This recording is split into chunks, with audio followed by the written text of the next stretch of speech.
ઓમ શ્રી ગણેશાય નમઃ. જય શ્રી કૃષ્ણ મિત્રો.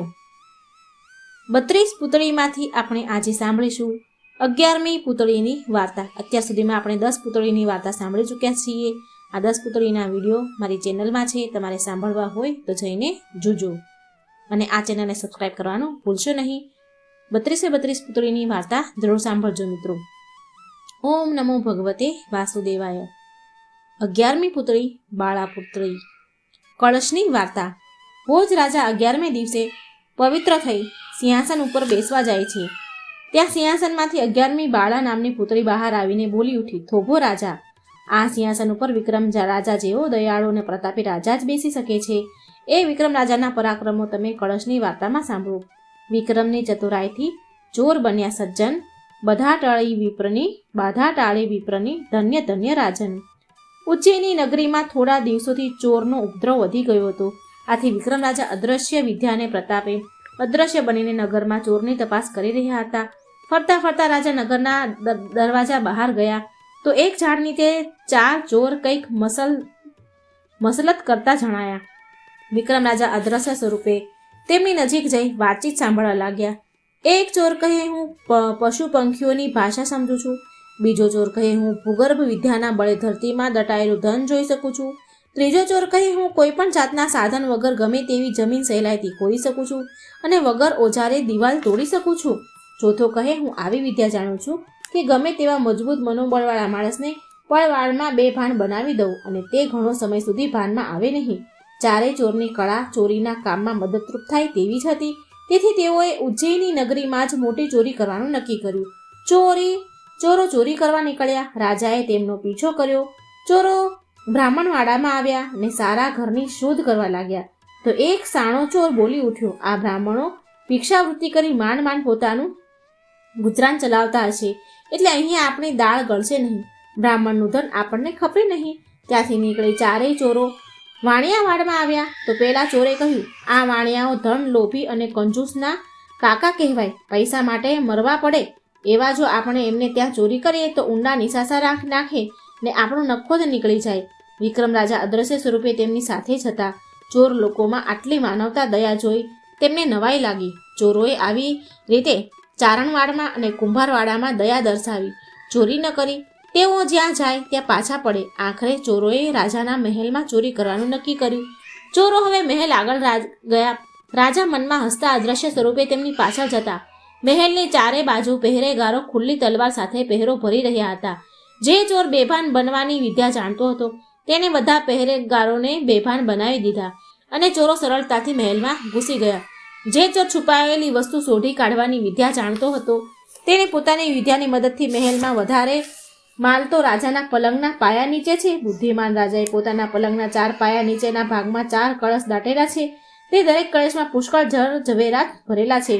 વિક્રમ રાજા અદ્રશ્ય સ્વરૂપે આ સાંભળી રહ્યા હતા. હવે જે ચોર જમીન આસાનીથી ખોદવાની વિદ્યા જાણતો હતો તેણે પોતાની વિદ્યાથી પલંગના પાયા નીચેની જમીન આસાનીથી ખોદીને 4 કળશ બહાર કાઢ્યા અને ચારેય ચોર એક કળશ ઉપાડીને મહેલની બહાર નીકળી ગયા. વિક્રમ રાજા અદ્રશ્ય સ્વરૂપે તેમની પાછળ ગયા. ચાલતા ચાલતા ચોર લોકો નગરના દરવાજા ઉપર ગયા હશે ત્યાં તળાવ કાંઠે એક શિયાળ અને કૂતરો કંઈ વાત કરતા જોવામાં આવતા. પશુ પંખીની ભાષા જાણનાર ચોરે તેઓની વચ્ચે થતી વાત સાંભળવા માંડી. શિયાળ કૂતરાને કહેતો હતો કે અલ્યા શ્વાન, તું કેવો નિકમ હરામ છે. ચોર લોકો રાજાના મહેલમાં ચોરી કરીને જઈ રહ્યા છે છતાં તું ભસતો કેમ નથી? કૂતરો બોલ્યો, અલ્યા શિયાળ, માલનો માલિક જ ચોર લોકોની સાથે છે, પછી ભસું કોને? આ સાંભળી પશુ પંખીની ભાષા જાણનાર પોતે પોતાના સાથીઓને કહ્યું, ગજબ થયો, પશુઓના કહેવા મુજબ માલનો માલિક આપણી સાથે જ છે, પણ આપણે તેને જોઈ શકતા નથી. કદાચ તેમની વાત ખોટી પણ હોય, છતાં સાવધ રહેવું સારું. આપણે હવે આપણા ગુપ્ત રહેઠાણે જવું નથી, બીજે ક્યાંય જઈને કળશ છુપાવી આવીએ. ચારેય ચોર એક પહાડની ગુફામાં ગયા ને ત્યાં ચારેય કળશ છુપાવીને બહાર નીકળી 4 જણા જુદે જુદે રસ્તે જતા રહ્યા. અદ્રશ્ય સ્વરૂપે ગુફા આગળ રહેલા વિક્રમ રાજા મૂંઝાયા કે 4માંથી કયા ચોરને પકડવું.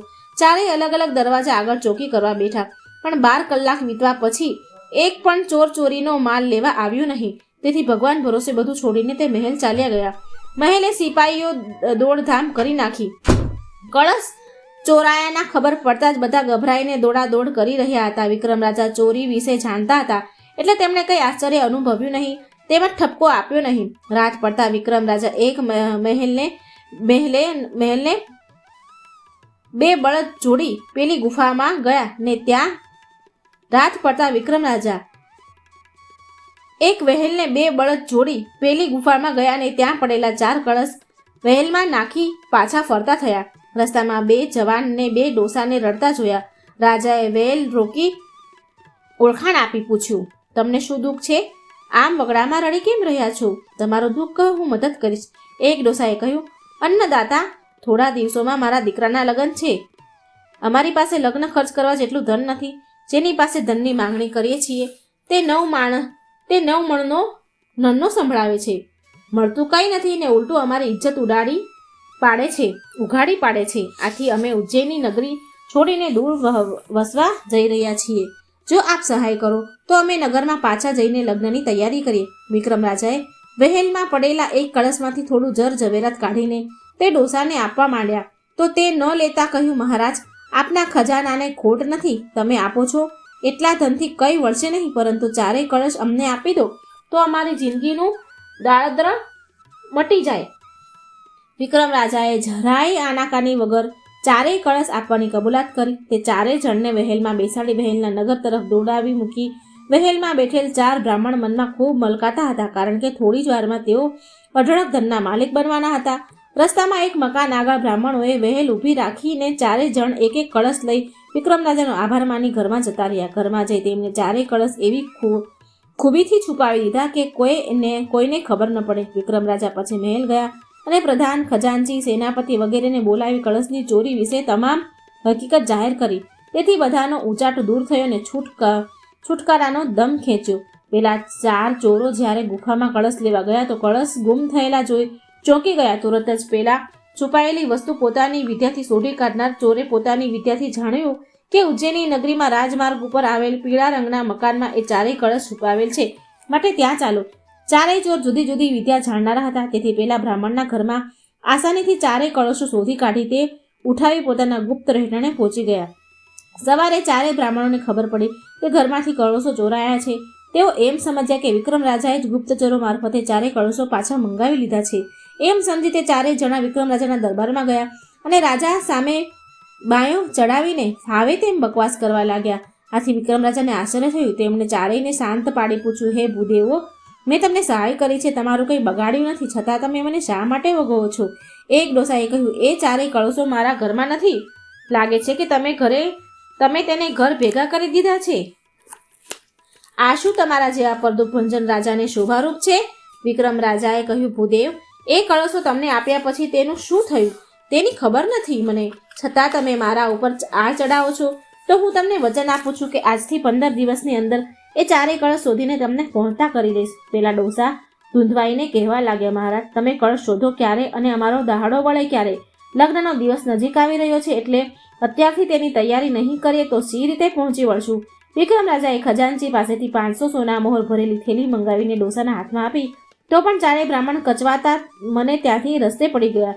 બીજે દિવસે ગુપ્ત વેશે ચોરોની શોધમાં નીકળેલા વિક્રમ રાજાએ એ 4 ચોરોની ટોળકી પકડી પાડી અને પોતાની ઓળખાણ આપી બધી હકીકત કહી. તેથી 4 ચોરો અચંબામાં પડી ગયા. પછી 4 જણને તેઓ ચોર કેમ બન્યા તે વિશે પૂછ્યું તો દરેક જણે પોતાની વિગતવાર કથા કહી. ચોરોના સત્યપણા ઉપર પ્રસન્ન થઈ વિક્રમ રાજાએ કહ્યું, તમે 4 જણ પોતપોતાની વિદ્યાની વાત કરી. મહેલે ચોરી કરવા ગયા ત્યારે અદ્રશ્ય સ્વરૂપે હું તમારી સાથે જ હતો. તમે ગુફામાં કળશ મૂકીને છૂટા પડ્યા ત્યાં સુધી હું તમારું ધ્યાન રાખતો હતો. મેં જોયું કે તમે 4 ચોર છો, છતાં તમારામાં માનવતા છે, દયા છે. મને દુઃખ એ વાતનું છે કે તમે તમારી બુદ્ધિ ચતુરાઈને અવળે માર્ગે વાપરી રહ્યા છો. જો તમે તેનો સારા કાર્યમાં ઉપયોગ કરો તો સારા નાગરિક બની શકો. મેં પેલા બ્રાહ્મણોને કળશ પાછા આપવાનું વચન આપ્યું છે, તો હવે તે 4 કળશો લાવીને મને સોંપી દો. થોડી જ વારમાં 4 ચોર એક કળશ માથે ઉપાડી વિક્રમ રાજા પાસે આવ્યા. એટલે વિક્રમ રાજા તેમને પેલા બ્રાહ્મણોને ઘેર લઈ ગયા. વિક્રમ રાજાને સાથે આવેલ જોઈ 4 બ્રાહ્મણોએ વિક્રમ રાજાને ક્ષમા માંગી અને કહ્યું, અન્નદાતા, આપે એમને લગ્ન માટે ઘણું ધન આપ્યું છે, એટલે અમને કળશની જરૂર નથી. એ તો આપના મહેલમાં જ શોભે. વિક્રમ રાજાએ કહ્યું, ભૂદેવો, તમારા બોલવા ઉપર મને જરાય દુઃખ થયું નથી. હું તો દરેકનું ભલાઈ કાર્ય સારી રીતે કરતો રહું છું. લોકોનું બોલવું સાંભળવું લોકોનું સાંભળવા બેસું. તો મારાથી એક પણ સત્કાર્ય થઈ શકે નહીં. હવે તમે લગ્ન પ્રસંગ રંગે ચંગે ઉજવો ને જ્યારે પણ મારી મદદની જરૂર પડે તો મારી પાસે આવજો. આટલું કહી વિક્રમ રાજા ચોરો પાસે કળશ ઉપાડી મહેલે ગયા અને દરેક ચોરને ચોરીનો ધંધો મૂકી પ્રામાણિક ધંધો કરવાની ભલામણ કરી. દરેકને 1,000 સોના મહોર આપી વિદાય કર્યા. હવે ચોરોને હૃદય પલટો થયો હતો, તેથી તેમણે પ્રામાણિક ધંધો કરી જિંદગી સુખમય રીતે વિતાવી. બાળા પુતળીએ કળશની વાર્તા પૂરી કરતા કહ્યું, હે ભોજરાજા, વિક્રમ રાજા આવા પરગજુ ને વિદ્યાના જાણકાર હતા. તેના જેવો રાજા આ સિંહાસન ઉપર બેસી શકશે. આટલું કહી બાળા પુતળી બધાને વિસ્મય પમાડી સરળ કરતી ઉડી ગઈ. મિત્રો, આ હતી 11મી પુતળીની વાર્તા. વિડીયો સારો લાગે તો લાઈક અને શેર કરજો. આ ચેનલને સબસ્ક્રાઈબ કરવાનું ભૂલશો નહીં. કોમેન્ટ બોક્સમાં જરૂર જણાવજો કે તમને આ વાર્તાઓ કેવી લાગે છે. જય શ્રી કૃષ્ણ. રાધે રાધે. Thank you.